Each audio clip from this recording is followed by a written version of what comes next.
United States of America, State of Illinois, County of DuPage. In the Circuit Court of the 18th Judicial Circuit. People of the State of Illinois. Versus case number 2016-CM1620. Mohammad Noah, defendant. Notice of motion. 2. DuPage State's Attorney. Judicial Office Facility, Annex 503N. County Farm Road, Wheaton, IL 60187. You are hereby notified that on the 14th day of March 2017, at 9 a.m. or as soon thereafter as defendant may be heard, I shall appear before the Honorable Judge James D. Oral in courtroom 4005 or any other judges may be holding court in his absence in the courtroom usually occupied by him in the DuPage County Courthouse, 505N. County Farm Road, Wheaton, Illinois 60187, and then and there present the attached defendant's motion to dismiss pursuant to 725 ILCS 5-114-1, 86, and 725 ILCS 5-114-1, 88, a copy of which is attached hereto, and request a hearing instanter, at which time and place you may appear, if you so desire. Signed by Mohammad Noah, defendant. Mohammad Noah, defendant. 536 Creekwood Court. Apt. Hash B. Westmont, Illinois. 60,559. Proof of service by email. On March 14, 2017, I, the undersigned, on oath certify and state that I served this notice and motion by email a copy to the DuPage County State's Attorneys at sour@dupagego.org. Signed by Mohammad Noah.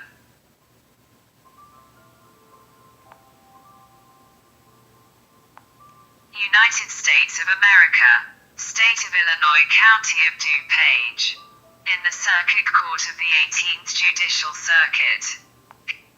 United States of America, State of Illinois, County of DuPage. In the Circuit Court of the 18th Judicial Circuit. People of the State of Illinois. VS case number 2016-CM1620. Mohammad Noah, defendant. Defendant's motion to dismiss pursuant to 725 ILCS 5-114-1, 86, and 725 ILCS 5-114-1, 88. In order for the Honorable Court to be fully advised in the premises, now comes the defendant, Mohammad Noah, please see endnote, and moves this Honorable Court to dismiss this matter with prejudice. This matter arose from an alleged breach of a common law, signed phone loaner agreement, hereinafter, agreement, see attached copy of agreement, with digital dock, a cell phones and other electronics store.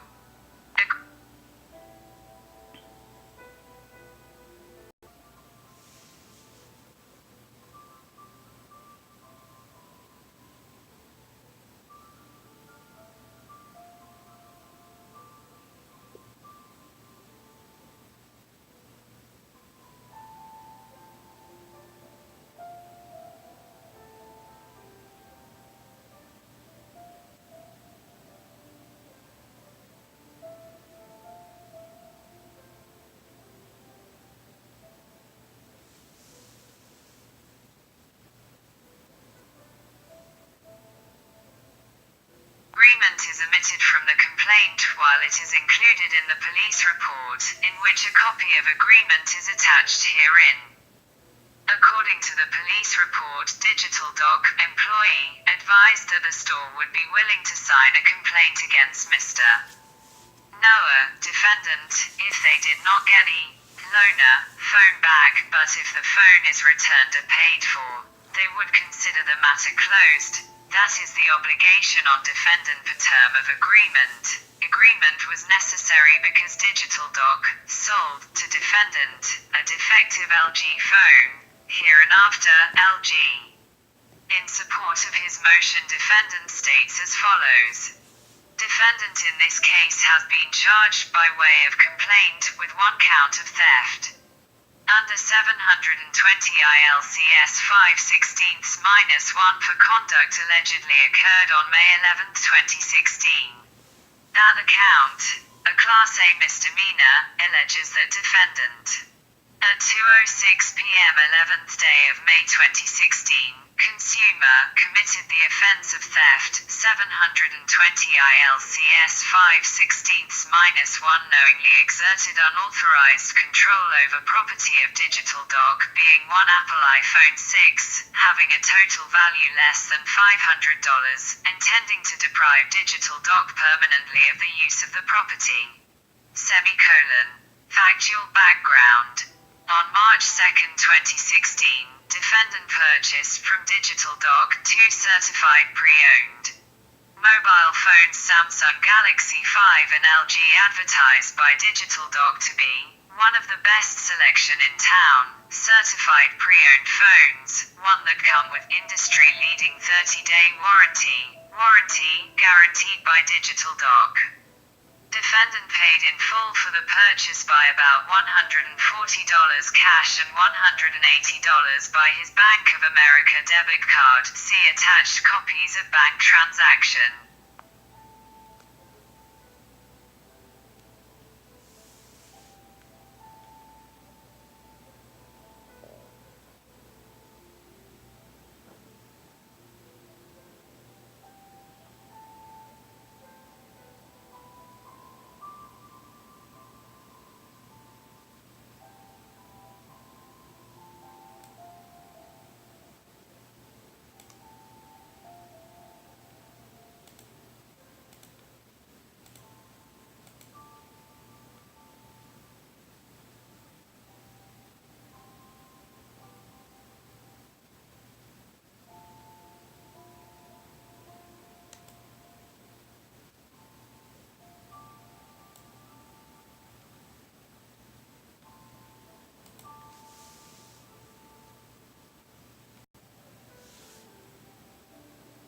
Digital Doc did not provide a copy of the original receipt of the sale when it was requested. www.digitaldecrepair.com/downers-grove/retail/. Also on March 2, 2016, few hours after leaving the Digital Doc, defendant noticed the LG phone screen was flickering.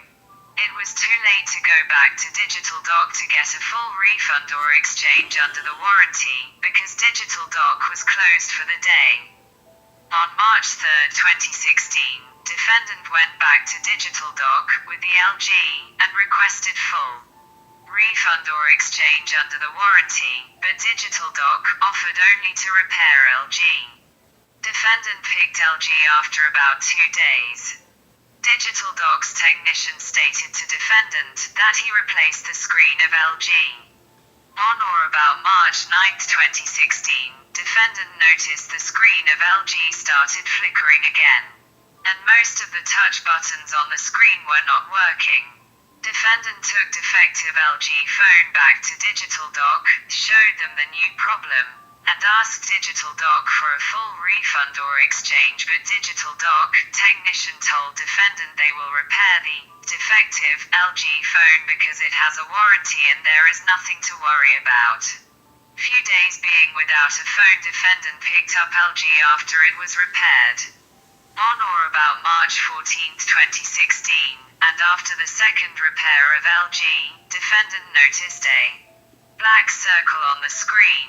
That for the third time LG stopped working.